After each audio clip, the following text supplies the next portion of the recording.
They're going to tell us that, hundreds of thousands, if not millions of people are dying around the world. And what they want in the end is they want governments to hand over control of that whole segment of their society, like the whole healthcare segment, really, to an international body, namely the World Health Organization. How the news operates these days. The news is just a great big marketing firm for globalism, in my opinion. And I think that this coronavirus thing is part of it. Why do I say that? How can I be so sure? Haven't I seen the leaked video from China? People will ask me. Yeah, I have, and I happen to know that China is on total internet lockdown. It has been for a long time. So ask yourselves, how so many videos got snuck out, got leaked? How did that happen? Do you think? How did some doctor, in the midst of dealing with a viral outbreak, who was sick himself, how did he get around the internet firewalls and get his videos out? It's a good question. Maybe you need a little more convincing, so check this out from 2017. World Bank launches first ever pandemic bonds to support $500 million pandemic emergency financing facility. This is from June 28th, 2017. Bonds for a pandemic. The only reason they would do that is if they thought they were going to be able to make a lot of money off a pandemic sometime in the near future. And voila. Not very long after, not even 2 years after, not even a year and a half after, this all proves very fortuitous for the World Bank. And then there's something called Event 201. Broke this story as far as I know. Johns Hopkins Initiative hopes to better prepare for pandemics. This is from December 11th, 2019. And they talk about a team of experts at the Center for Security at Johns Hopkins University staging an exercise. They dreamed up doomsday scenarios. It says for the most recent exercise called Event 201, which was held in New York City in October, the Center for Health Security partnered with the World Economic Forum and Bill and Melinda Gates Foundation to engage 15 leaders in business, government, and public health to model response to a worldwide coronavirus pandemic. It's something to take note of. We've got the Treasury bond, the pandemic bonds from the World Bank, and now we have this exercise focusing on coronavirus, sponsored by all the usual suspects. Bill and Melinda Gates, the World Economic Forum, and more. It included representatives from the UN Foundation, United Nations, the World Bank, China's Center for Disease Control and Prevention, the Central Intelligence Agency, the U.S. Center for Disease Control, and other leaders from travel, banking, pharmaceutical, and healthcare services industries. The United Nations Foundation, the Bill and Melinda Gates Foundation. There's people from the World Bank, CDC, a couple of CDCs, China's CDC, the United States CDC, PR firms, communications experts, and people who have apparently been involved in disaster planning for decades or more. None of them thought about physician shortages or healthcare provider shortages. None of that didn't come up. As the guy says, I don't see that on your list. Wow. And also missing from the list is any talk of public safety or what to do about civil unrest that could result if this thing gets bad. What kind of experts are these? They're the kind of experts that have an agenda in mind. And that agenda was told to you right off the start by Timothy Evans. And that's to get financing for a world body to oversee the pandemic response.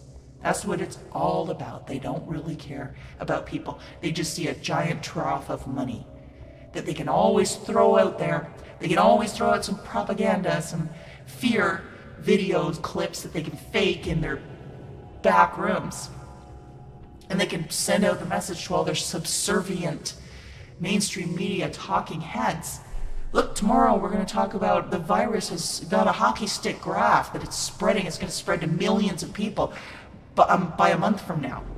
You notice them all saying the same thing? And by the way, this is a good place to revisit the whole point about the name of the virus changing all of a sudden. Look at a blue check. David Gura. For your information, calling COVID-19 the quote Wuhan virus is racist. Give me a break. They're gonna see everything they don't like. I hope you guys see that this pandemic is brought to you by NBC, Bloomberg, China, the World Economic Forum, the World Bank, United Nations, CIA, and Bill and Melinda Gates. Event 201, their pandemic planning exercise that they did in October 2019, that made it out in that article in December 2019, and then boom, it happens in real life. We ain't seen nothing yet. This is just the beginning, just a precursor for what is actually coming. And it's coming pretty quickly, folks. By September, I think things are going to be really starting to be noticed by people. By the end of next year, I think we're going to be living in a pretty different reality. You know, I doubt that I'll ever be travelling again. I don't think travel is going to be possible anymore. There'll just be one national carrier, one international carrier. It'll all be government controlled. They'll want all sorts of tests and temperature checks and all sorts of things in order to enter the plane. You'll have to have your COVID pass. So, yeah, I think now's the time for people to start stockpiling food and to start really examining their plan Bs and making sure they've got a plan B in place. That's the grim reality of the situation, folks. You know, you've got to have a plan B. I mean, sure, I see this as a huge opportunity to wake people up and a huge opportunity for human freedom. But by the same token, you've got to face the likelihood that a lot of people are simply not going to wake up. This is a war, folks. There's a war going on. It's been waged for a long time. It's a war that's been waged, against us by the controlling hand. It's a war of depopulation. The interface that we can actually use to combat this war is the government system, the politicians. They're only able to get away with it through our fear of them and our fear of what they write on paper and call law, and we just go along with this stuff. Crazy. It's important to see how society has been set up for this fall.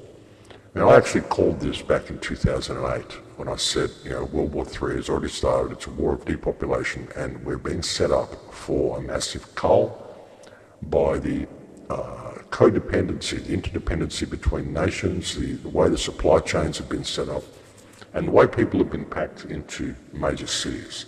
We're being set up for a cull.